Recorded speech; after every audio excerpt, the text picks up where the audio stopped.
(2023년 9월 20일) 이정훈입니다. 사람을 알려면은 여행을 같이 해봐라, 고난을 같이 겪어봐라, 그래야 그 사람을 알 수 있다고 얘기하죠. 고난이나 힘든 여행 같은 경우는 글쎄 제 표현으로는 지는 게임, 이기는 게임은 신이 나니까 다 으쌰으쌰 하죠. 근데 지는 게임에서는 포기하고 싶고 나는 안 하고 싶은데 그걸 잘 마무리하는 사람, 그런 사람은 괜찮은 사람이고 또 역전의 기회를 잡을 수 있다고 봅니다. 그래서 저는 지는 게임을 항상 잘 져야 된다라고 보는데요.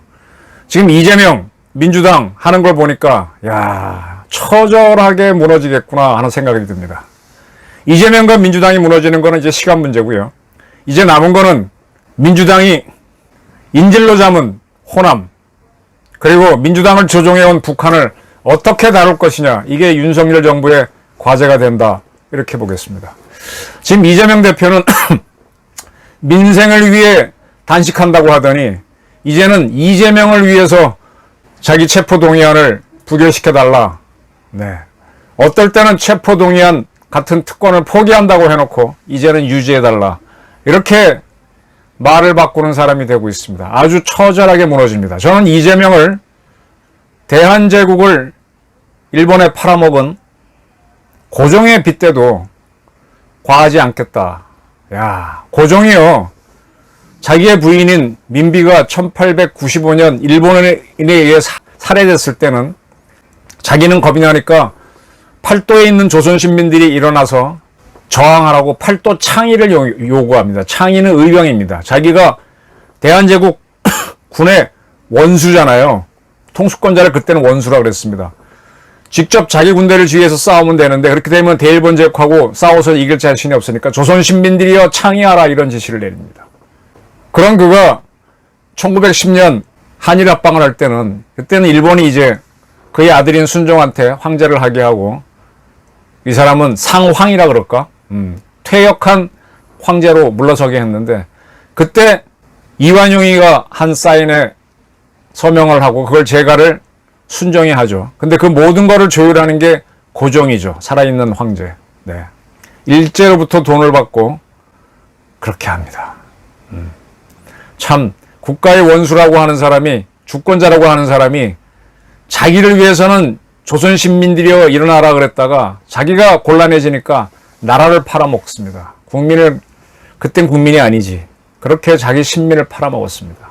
이재명, 어떨 때는 민생을 위해 또 뭐를 위해 단식 투쟁한다고 하더니 지금은 닝게르 투쟁하고 있잖아요. 닝겔 단식, 수액 단식을 하면서 자기를 위해 체포동의안을 부결해달라, 이런 주장을 합니다. 어떨 때는 체포동의안 안 하겠다고 해놓고, 이런 사람이, 이렇게 말을 바꾸는 사람이 고종보다 더한 사람 아니에요? 이 밝은 세상에 대한민국 대통령 후보로 나타난 사람이 이렇게 말을 바꾸면 어떻게 합니까? 이재명 대표가 페이스북에 쓴 글은 뭐 많이 보셨을 겁니다. 검찰 독재의 폭주기관차 멈춰 세워주십시오. 야, 이렇게 호소를 해? 대한민국이 절체절명의 위기에 빠져도 이렇게 절절한 호소는 못할 겁니다. 이재명이라는 사람은. 자기가 당하는 고통이니까 300번 넘게 압색당하는 등 탈탈 털렸습니다, 뭐 이런 처절하게 쓰지. 검찰은 이재명 앞에 서면 갑자기 공산주의자가 됩니다. 그 이화영이 말을 바꾼 거에 대한 불만도 얘기하고, 네. 그리고 민주당이 이번에 이제 국회 본회의에서 표결을 해야 되는 상황, 체포동의안에서 표결을 해야 되는 상황으로 몰리게 됐습니다. 이게 이제 고통스러운 거죠. 거기에서 이재명을 체포하라는 표가 몇 표라도 나오면 민주당은 깨지는 거죠. 만약에 많이 나와서 이재명 해가라 라는 게 다수가 나오면 이재명은 당대표로서 아주 망신을 당하는 거죠. 또 반대로 체포동의안이 부결되면 그건 그거대로 또 정치적으로 부담이 될 겁니다. 그러니까 비회기 중에 좀 체포동의안이 할 수 있도록 해서 표결 안 하고 할 수 있는데 왜 이렇게 하느냐, 왜 이렇게 했느냐고, 지금 지가 계속 단식을 하고 시간 끌었으니까 이렇게 되는 거지. 그달 그때 달라요. 말 바꾸는 사람들. 저는 이런 사람들을 신뢰하지 않으려고 그래요. 저도 뭐 사람을 꿰뚫어 보는 게 한계가 있잖아요. 근데 그때 말을 바꾸는 사람은 언제든지 배신을 한다. 자기중심이다. 겁쟁이다. 사람이 신뢰가 있으려면 겁이 좀 없어야 되는데 자기가 약하니까 자기 보호를 하기 위해서 그때 말을 바꾸잖아요. 근데 늘 그러면은 사람들한테 지탄을 받고 배신당하니까 처음 무슨 일이 생기면 앞장서서 자기가 다 할 것처럼 합니다. 그러다 감당 못하면은 말 바꾸죠. 이런 사람들 몇 번 속았기 때문에 저는 말 바꾸는 사람들은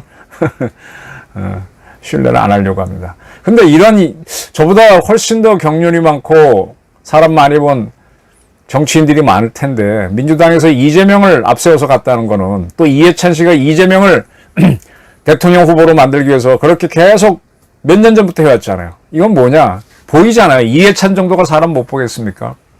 제일 만만한 놈 시켜서 바지 사장 시켜놓고 부려먹겠다는 거지. 그건 문재인도 그랬잖아요. 문재인 자기 성격도 있지만 부려먹기 참 좋은 그런 사람이잖아요. 약점도 많고. 이재명 씨가 쓴 그 페이스북에 쓴 글은 참 초라합니다. 이 기자를 하다가 기자가 팩트를 따라가야 되는데 팩트를 따라가다 보면은 딱 이렇게 흐름을 잡습니다. 저는 민주당이 지리멸렬 내년 총선에서 지리멸렬할 거라고 봅니다. 저뿐만이 아니라 조금 제가 보기에도 잘 본다 하시는 분들이 어제 저녁에도 토론해 보니까 민주당 초토화될걸? 이렇게 보더라고요. 지금 여론조사에서는 민주당이 높게 나오고 윤석열 대통령 지지율이 낮게 나오지만 그럴수록 더 민주당은 깨집니다. 이 시대추 이거 알죠? 이쪽 지지율이 높다 그러면 실제 투표에서는 적게 나온다. 철저하게 무너질 겁니다. 저는 이재명 씨가 이번에 페이스북을 쓴 걸 보면서 벼로리 회의가 기억납니다. 벼로리 회의가 떠오릅니다. 그리고 월커 장군이 낙동강 방어선에 몰렸을 때 한 유명한 stand or die. 우리말로 오면 죽느냐 사느냐. 미 8군 사령관으로 한국에 왔는데 낙동강에 몰렸습니다. 그때 유엔군은 일본으로 한국 정부를 옮긴 것까지 생각했죠. 근데 이승만도 반대하고 총사령관이 된 월커는 어떻게 하든 막아야죠. 뚫리면 끝나니까. 그래서 모든 장병들한테 죽기 아니면 살기다. stand or die 하면서 그러면서 운동방어 작전을 하게 되죠. 낙동강 방어선에 부대를 세우고 한두 개의 부대를 뒤에 빼놨다가 뚫리면 거기 가서 보강하고 계속 그때 치열하게 싸우는 전투 중에 하나가 그 다부동 전투에서 백선엽 씨가 전과를 올리게 됩니다. 그렇게 시간을 철저하게 막고 있을 때 맥어더가 미 해병대를 인천으로 상륙시켜서 단숨에 전세를 역전시킵니다. 그게 stand or die, 죽느냐 사느냐. 그러한 절박한 상황에서 이 리더가 어떤 선택을 하느냐. stand or die는 끝까지 싸우자. 어차피 죽을 거 싸우다 죽자 이거잖아요. 자, 벼로리 정신은 뭐냐. 북한이 그렇게 해서 밀립니다. 밀려갖고 압록강까지 한국군 육사단이 올라가 버리죠.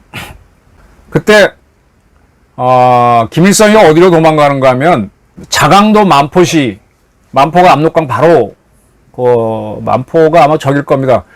고구려 유적이 많은 집안 바로 건너편일 겁니다. 거기에 벼로리라고 하는 동네가 있는데 거기에서 조선노동당 전원회의를 가집니다.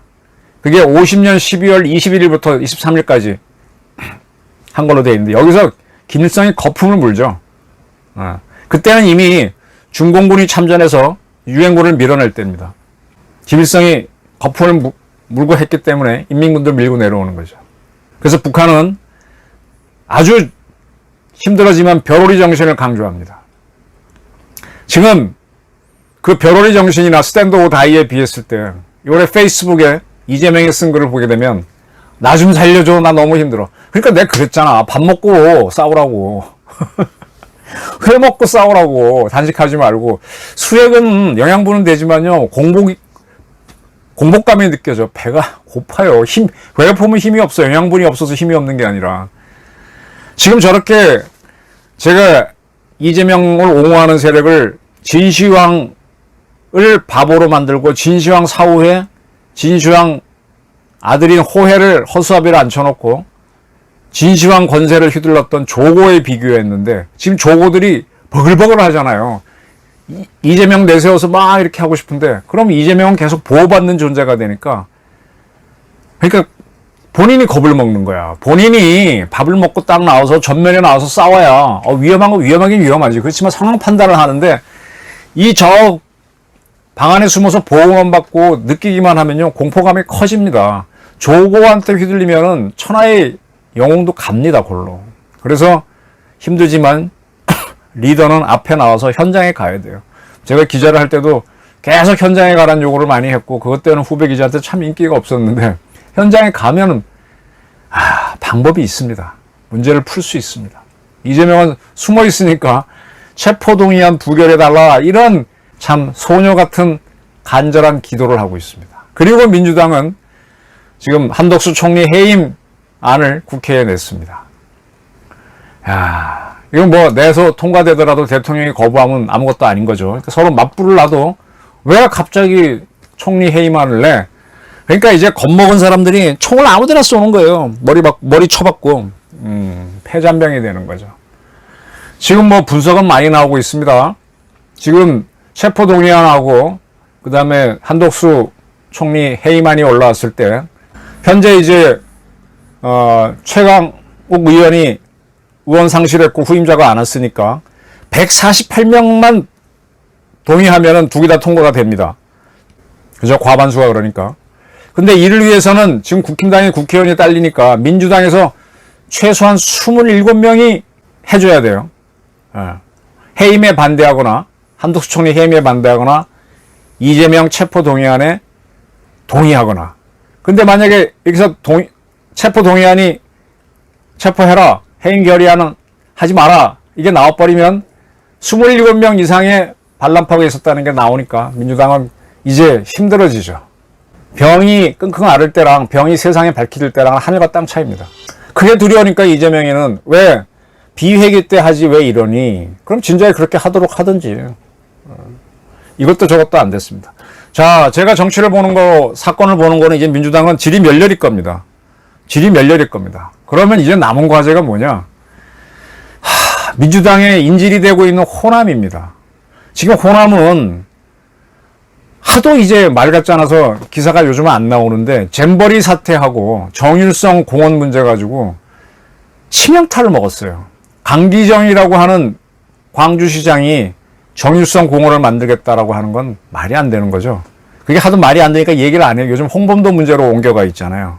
홍범도 문제도 자꾸 시간이 지날수록 홍범도 흉상은 육사에 둘 수 없다라는 걸 아시게 될 겁니다. 잼버리는 참 국가 예산을 잘 빼먹고 정말 이용해 먹었다라는 게 드러나죠.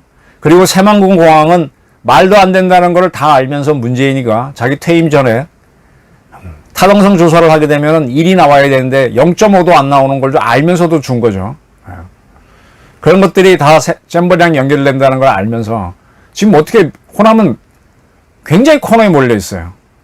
말 하도 불쌍하고 하니까 이제 기사들을 안 쓸 뿐이지. 근데 그러한 호남이 이재명이 저러고 있는데 지금 이재명하고 같이 갔었잖아요. 이재명이 하자는 대로 가줬는데 이제 이재명하고 같이 간다면 호남이 참 힘들어질 겁니다. 호남이 과거에는 호남이 자꾸 차별을 받는다 그러는데 호남 차별은 제가 이렇게 보니까 호남 내에서 차별인 것 같더라고요. 물론 타도 사람들이 싫어하는 건 있어요. 그건 타도 사람들도 다 그 다른 데로부터 무시당해. 근데 호남은 특이하게 거기에 옛날부터 지주들이 많았고 소작이 많아가지고 자체 내에 차별이 심하더만요. 그 한을 이용해서 잘 해먹은 정치인이 김대중입니다. 1980년 서울의 봄이 벌어졌고 거기에 대해서 신군부가 비상계엄을 확대했을 때 그때 다른 지역은 계엄군한테 눌려갔는데 광주에서는 터져버렸죠 오히려. 근데 그 뒤에 그게 순수하게 운동이냐 아니면 DJ가 만들었던 민청이 맞죠? 민주청년연합인가 그 단체들이 숙성인 게 있죠. 그렇게 하면서 이게 광주로 가는 겁니다. 그리고 광주가 희생을 당하니까 계속 지금까지 희생자 코스프레 하면서 어떤 민주당과 짝짝꿍이 되면서 힘을 써왔는데 이게 지금 벌써 80년부터 몇 년입니까? 제가 그때 재수할 때니까 43년을 너무 오래 해먹었죠. 이제 광주도 빠져나와야 돼요. 호남도 빠져나와야 돼요. 호남도 대한민국하고 같이 가야죠. 이 호남을 인질화한 DJ 이후에 민주당 세력이 계속 호남하고 같이 가면서, 그리고 주사파 세력들이 같이 가면서, 네, 아픔을 공유한다는 이유로 호남도 땡겼죠. 그래서 같이 가다가 지금 호남이 왜 정일성 공원을 만들어야 되고 잼버리 같이 이렇게 국가 예산을 마구 빼먹고 엉터리를 하는 이런 짓을 해야 되냐 이거예요. 낯을 들기 어렵잖아요. 호남 사람들 서울에서 만나면 그거 호남 잘못이 아니고 뭐 정부 잘못이야 그러는데 그거는 면피를 하기 위한 거고 발언이고. 자, 이제 호남 정상화가 이재명은 끝났습니다. 민주당은. 그 이후에 호남이 어떻게 발걸음을 잡을 것이냐. 내년 총선에도 압도적으로 민주당 떨거지 세력을 지지하겠지만 그 비율이 계속 유지된다면 호남은 점점 힘들어질 겁니다. 호남이 어떻게 대한민국과 융합하느냐 문제를 고민해야 되고. 그 다음에 북한을 다루는 거죠. 저는 계속해서 지금 김정은을 제거하라는 요구를 하고 있습니다. 북한을 두려워하지 말고 우리 국정원하고 육해공군의 특수전부대에다가 정보사의 특수전부대인 HID, UD를 동원해서 미국처럼 알카이다 세력 제거하는 것처럼 탁탁 치라 이겁니다. 그렇게 하면 북한을 확실히 대한민국이 흔든구나 하면서 북한 민주화 세력이 우리를 믿고 일어나게 되지. 그래서 광주에서 그토록 자랑하는 님을 위한 행진곡을 김일성 대학 학생들이 부르면서 김정은 타도 이렇게 하면서 북한이 민주혁명을 하게 되고 평화통일이 가능해지는 겁니다. 이런 단초를 잡아가야 돼요. 그 시작이 이재명입니다. 근데 이재명이 그래도 사내다운 모습 보일 줄 알았더니 저렇게 찌질한 모습 보입니다. 이제 문재인이죠. 문재인도 이제 중간 단계로 9.19 몇 주년 회의에서 보수보다 자기네가 안보를 잘했다. 참. 그 정권에서 차관했던 사람이 자기는 전쟁이 두렵다. 그러니까 맨날 저렇게 깨지는 거지. 그렇게 얘기를 하더라고요. 몸이 아프면 수술을 해야 되는데 수술이 두려워서 그게 더 편한가요? 그럼 병이 더 퍼지지. 네, 그런 사람들입니다. 그걸 합리화시켰던. 자, 이 지는 게임. 아플 때는 수술을 당할 때 그걸 쑥 받아내고 의원이 받아냈을 때 저 사람이 힘이 있구나. 우리가 사람을 볼 때도 여행을 하거나 힘든 일을 할 때 보게 되면 묵묵히 견뎌내는 사람 보게 되면 뚝심이 있구나 하고 이제 그 사람을 믿고 가는 건데 지는 게임을 잘 져야죠. 윤석열 대통령은 추미애, 박범계 그리고 이재명과의 기나긴 싸움에서 뚝심을 굉장히 보여줬어요. 일관성 있게. 그리고 한미일 공조를 만들어내는 힘을 보게 되면 참 꽤 있습니다. 그 힘으로 이재명 이후 문재인 그건 징검다리 정도고 호남과 북한을 다루는 문제를 풀어가야 된다고 봅니다. 이제 조금씩 실마리가 보입니다. 이재명 씨가 이번에 보인 모습은 5년 전인가요? 6년 전인가요? 탄핵을 당할 때 박근혜 대통령 모습보다도 더 처량하고 볼썽사납습니다. 박근혜 대통령도 그때 참 우왕좌왕하는 모습을 보였고 결기 없는 모습을 보였지만 그래도 이러한 요구는 하지 않았습니다. 참 처절하게 페이스북에 쓴 이재명 씨의 글을 보면서 참 태산명동의 서일필이다. 저는 그렇게 봅니다. 경청해 주셔서 감사합니다.